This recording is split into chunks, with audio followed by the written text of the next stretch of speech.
మీ review గురు channel కి స్వాగతం guys. ఈ వీడియోలో మనం సెకండ్ కేస్ ఆఫ్ సీతారాం 2026 లో రిలీజ్ అయిన మూవీ రివ్యూ చూద్దాం. మూవీ రివ్యూ నచ్చితే మాత్రం సబ్స్క్రైబ్ చేసుకోవడం మాత్రం మర్చిపోకండి గైస్. సో ఇక సెకండ్ కేస్ ఆఫ్ సీతారాం 2026 లో రిలీజ్ అయిన మూవీ రివ్యూ విషయంలోకి వెళ్తే ఈ మూవీకి డైరెక్టర్ వచ్చేసి దేవి ప్రసాద్ శెట్టి.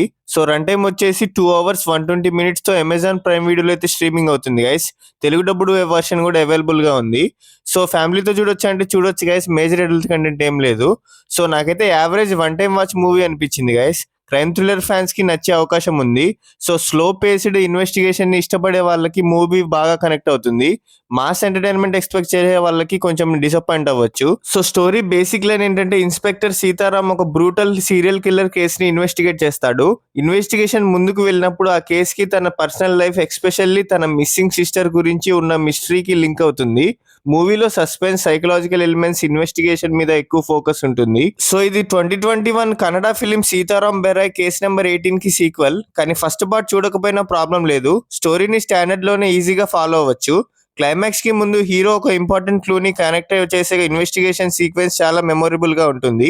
సో ఆ టెన్షన్ బిల్డ్ తో థ్రిల్లర్ అవర్స్ కి బాగా నచ్చుతుంది. సో ఈ మూవీకి ప్లస్ పాయింట్స్ ఏంటంటే, ఎంగేజింగ్ ఇన్వెస్టిగేషన్ చాలా బాగా వర్కౌట్ అయింది guys. Hero Vijay Raghavendra performance natural గా ఉంది.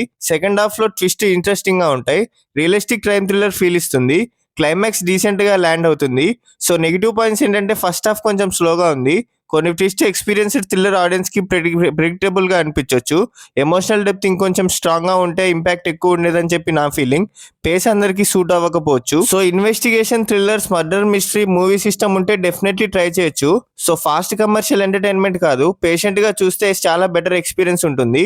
సో ఈ మూవీకి నా రేటింగ్ వచ్చేసి 3 out of 5. So second case of Sitaram perfect thriller కాకపోయినా కానీ decent suspense investigation movie. Slow narration ని యాక్సెప్ట్ చేస్తే ఎంగేజింగ్ ఎక్స్పీరియన్స్ ఇస్తుంది.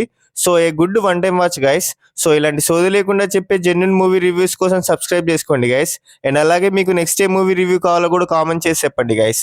Thank you, love you all, జై హింద్.